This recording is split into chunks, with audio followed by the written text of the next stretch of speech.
E vamos embora analisar um desenvolvimento nota máxima. Lembrando, a estrutura do desenvolvimento é tópico frasal, contextualização, argumentação mais o desfecho. Vocês já devem estar cansados de me ouvir falando isso, mas é para essa estrutura ficar bem fixa na mente de vocês, tá? Tópico frasal, contextualização, argumentação mais o desfecho.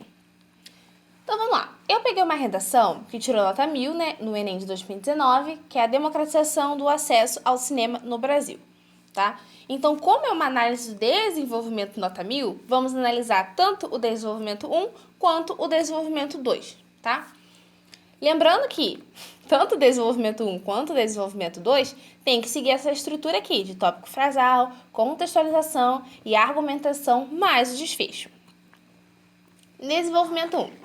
Em primeiro plano, é necessário ressaltar que o acesso ao cinema é mal distribuído no território brasileiro. Então, está resumindo aqui o que vai falar nesse parágrafo. A esse respeito, em 1956, durante o governo de Juscelino Kubitschek, multinacionais se instalaram no Brasil, majoritariamente nas regiões Sul e Sudeste. Usou aqui como estratégia argumentativa a alusão histórica, tá? Então, pegou lá a época do governo de Juscelino Kubitschek. Desse modo, na contemporaneidade, o país expandiu sua preferência regional para a indústria cinematográfica, de modo que as regiões Norte e Nordeste ainda apresentam-se excluídas a esse acesso ao lazer, pelo fato de as empresas preferirem construir os cinemas em grandes metrópoles, às quais lhe darão mais lucro. Então, vamos pegar essa construção de raciocínio. Primeiro falou que o cinema é mais distribuído no território brasileiro. Aí usou uma alusão histórica para contribuir com esse raciocínio, falando que lá na época do governo de Juscelino Kubitschek, as multinacionais que chegaram no Brasil se instalaram principalmente nas regiões Sul e Sudeste. Então, dessa forma, falei aqui que é mais distribuído e que na época do Juscelino Kubitschek as multinacionais ficaram no Sul e no Sudeste. Então, dessa forma, hoje em dia, na contemporaneidade, o país expandiu sua preferência para a indústria do cinema, de modo que as regiões Norte e Nordeste foram excluídas, porque as empresas têm preferência para aquilo que dá mais lucro, e o que dá mais lucro é o Sul e o Sudeste, entendeu? Que vai dar mais dinheiro. Então, o cinema ele é mais distribuído no território brasileiro, que é o que afirmou aqui em cima, porque tem uma concentração de cinema muito grande no Sul e no Sudeste, e nas regiões Norte e Nordeste elas são excluídas, tá? E aí, então aqui, tópico frasal, contextualização e argumentação, e vai fechar com o desfecho. Nesse viés, enquanto parcela do país for privilegiada, o direito constitucional será uma realidade distante por parte da população.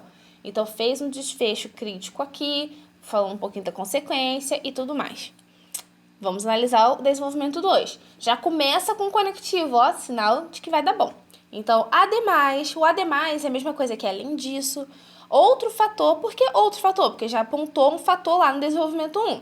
Outro fator é responsável pela deficiência da democratização no âmbito cinematográfico, ou seja, pela não democratização, que é a elitização do acesso. Então, o desenvolvimento 1, ele apontou a causa, como causa a má distribuição do cinema no território brasileiro. Já no desenvolvimento 2, a causa que apontou foi a elitização do acesso. Então, aqui, resumiu o que vai falar nesse parágrafo. Aí, em seguida, vem, segundo o filósofo Pierre Levy, toda tecnologia cria seus excluídos. De fato, a população de baixa renda é mantida excluída no que diz respeito à tecnologia do cinema, devido à segregação socioespacial. Vamos lá, aqui ele usou a contextualização, mas já começou arrebentando, argumentando em cima, tá? Porém, a argumentação de fato tá aqui, mas ele já deu uma introduzida no que ele quer fazer.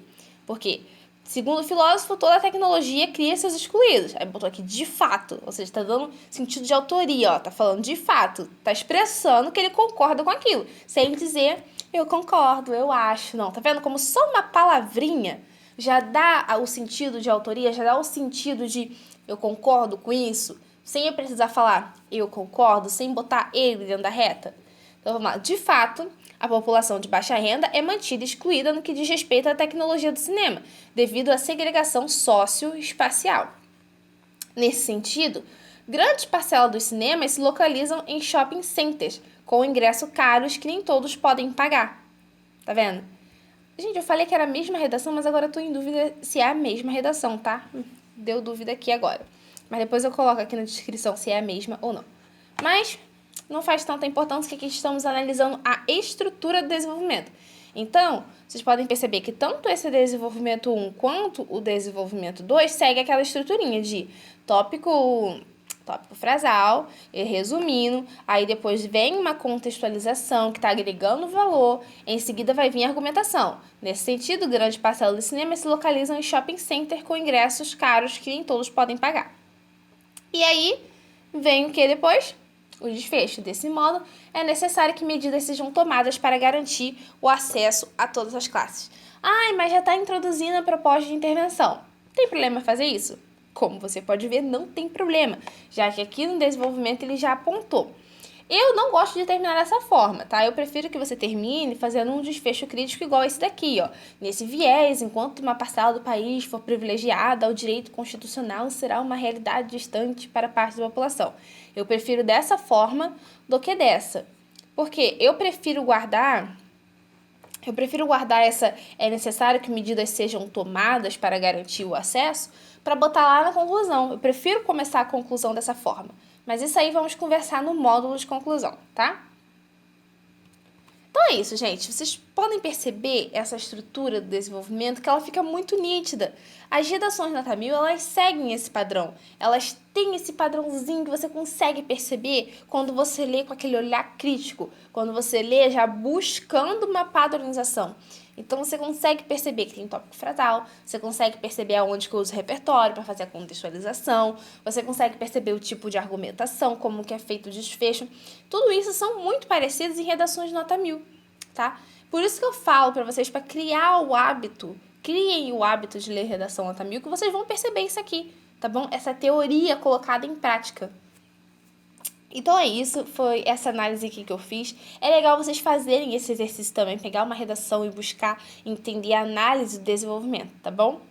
Se você ficou com alguma dúvida, quer comentar sobre essa estrutura aqui embaixo, fique à vontade. E eu te vejo na próxima aula. Beijos!